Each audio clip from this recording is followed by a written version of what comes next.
நம்ம ஜானகி இருந்துகிட்டு இப்போ அஞ்சலிய அடி அடின்னு அடிச்சு வெளுத்து கட்ட ஆரம்பிச்சுறாங்க. அது மட்டும் இல்லாம, நம்ம கௌதம் வந்துட்டு ஜானகி கிட்ட எல்லா உண்மையுமே சொல்றாங்க. இலக்கியா சந்தேகப்பட்டது எல்லாமே உண்மைதான். நம்ம தான் வந்து இப்ப இலக்கியாவ தப்பா நினைச்சுட்டு இருந்திருக்கோம் அப்படின்ற மாரி வந்து சொல்லி, கடைசியில ஆதாரங்களோட நம்ம ஜானகிக்கு புரிய வச்சுறாங்க.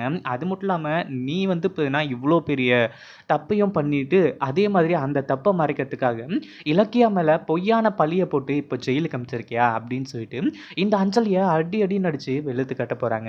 என்னதான் ஆரம்பத்துல வந்து இந்த அஞ்சலி தலை விரிச்சு போட்டு ஆடிட்டு இருந்தாலுமே கூட, இப்போ நம்ம ஜானகி கையாலயும், அதுக்கப்புறம் கௌதம், கார்த்திக் எல்லாரோட கையாலயும் மரண அடிய வந்து வாங்கி தான் ஆகணும். வேற வழியே கிடையாது. ஏன்னா இத்தனை நாளா, அதாவது என்னைக்கா இருந்தாலும் நம்ம கர்ப்பமா இல்ல அப்படிங்கிற ஒரு விஷயம் எல்லாருக்குமே தெரிய வந்துரும் அப்படின்னு சொல்லிட்டு வந்து தெரிஞ்சுமே கூட அவ இவ்ளோ பெரிய தப்ப பண்ணா இல்லையா? அதனால வேற வழியே கிடையாது. அவ இது எல்லாத்தையுமே அனுபவிச்சு தான் ஆகணும். அதுக்கு முன்னாடி என்னவெல்லாம் நடக்குது அப்படின்னு சொல்லிட்டு பார்க்கறதுக்கு முன்னாடி, இப்பதான் நம்ம சேனலுக்கு ஃபர்ஸ்ட் டைம் வரீங்க அப்படின்னா, கீழ இருக்க சப்ஸ்கிரைப் பட்டன பிரஸ் பண்ணிக்கோங்க. இப்போ நம்ம கௌதம் இருந்துட்டு இலக்கியா மேல பயங்கர கோவத்துல, அதாவது அந்த ஜெயில்ல வந்து இலக்கியா கிட்ட போயிட்டு வந்து கேட்கும்போது, அ எதுக்காக வந்து நீ அதாவது இங்க அவங்க சொன்னது எல்லாமே உண்மையா?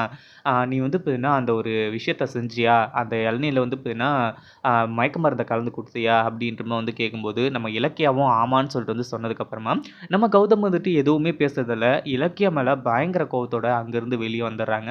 அதுக்கப்புறம் தான், அதாவது வெளிய வரும்போது நம்ம அதாவது இலக்கியா இருந்துட்டு, கௌதம் நான் சொல்றத கேளுங்க, நான் சொல்றத கொஞ்சம் கேளுங்க அப்படின்னு சொல்லிட்டு வந்து சொல்லியுமே கூட கேட்காம, இலக்கியா சொல்ல வர்றத எதையுமே கேட்காம, கௌதம் வந்துட்டு அப்படியே கிளம்பி வெளிய வந்துர்றாங்க. எதுக்காக இலக்கியா அப்படி வந்து பண்ணியிருப்பா அப்படின்னு சொல்லிட்டு கொஞ்சம் கொஞ்சமா யோசிச்சு பார்க்கும்போதும் சரி, அதே மாதிரி ஒருத்தவங்க வந்து ஒரு உண்மையா சொல்றாங்க. அத கேட்கிற வரைக்கும் இலக்கியா மேல பயங்கரமான கோவத்துல தான் இருந்துட்டு இருந்தாங்க. என்னதான் கோவமா இருந்தாலுமே கூட, இலக்கியாவ எப்படி வெளிய எடுக்கிறது அப்படின்ற ஒரு யோசனையில தான் நம்ம கௌதம் இருந்துட்டு இருந்தாரு. இப்படி இருந்துட்டு இருக்கும்போது, அடுத்ததா ஒரு விஷயம் நடக்குது.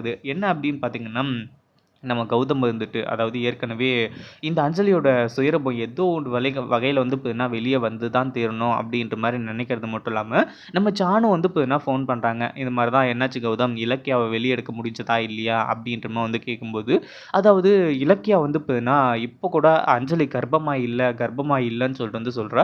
இத பத்தி நீங்க என்ன நினைக்கிறீங்க? அப்படின்னு சொல்லிட்டு ஜானு கிட்ட வந்து கேட்கும்போது, நான் என்னப்பா நினைக்கிறது? அஞ்சலி கர்ப்பமா இருக்கன்னு சொல்லிட்டு வந்து சொல்றா. டாக்டர் ரிப்போர்ட் இது எல்லாத்தையுமே பார்க்கும்போது, என்னால மட்டும் எப்படி நம்பாம இருக்க முடியும்? ஆனா இலக்கியா வந்து அவ்ளோ கான்ஃபிடென்ட்டோட சொல்றா அப்படின்னா, அதையும் நம்ம கன்சிடர் பண்ணி தான் ஆவணும் அப்படின்ற மாரி சொன்னதுக்கு அப்புறமா, நம்ம கௌதம் வந்துட்டு நான் நேரா கிளம்பி அங்க வரேன் ஜானு.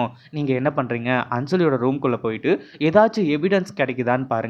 ஏன்னா அஞ்சலி இருந்துட்டு ஏதாச்சும் ஒரு, அதாவது உண்மையிலேயே அவளோட வயித்துல குழந்தை இல்ல அப்படின்னா, அவ வந்து அந்த மாத்திரைலாம் சாப்பிட மாட்டா. இன்னும் வேற ஏதாச்சும் ரிப்போர்ட், அந்த ரிப்போர்ட்லலாம் என்ன எழுதிருக்கு அப்படின்றது எல்லாத்தையுமே செக் பண்ணுங்க அப்படின்ற மாரி சொன்னதுக்கு அப்புறமா, நம்ம ஜானகியும் போயிட்டு எல்லாத்தையுமே செக் பண்ணி பார்த்துட்டு இருக்காங்க.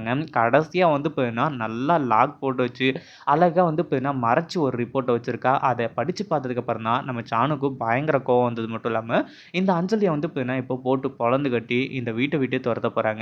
இத பத்தி நீங்க என்ன நினைக்கிறீங்க? அந்த வீடியோ பிடிச்சிருந்தா லைக் பண்ணுங்க, ஷேர் பண்ணுங்க. இப்ப தான் நம்ம சேனலுக்கு ஃபர்ஸ்ட் டைம் வரீங்க அப்படின்னா சப்ஸ்கிரைப் பண்ணிக்கோங்க.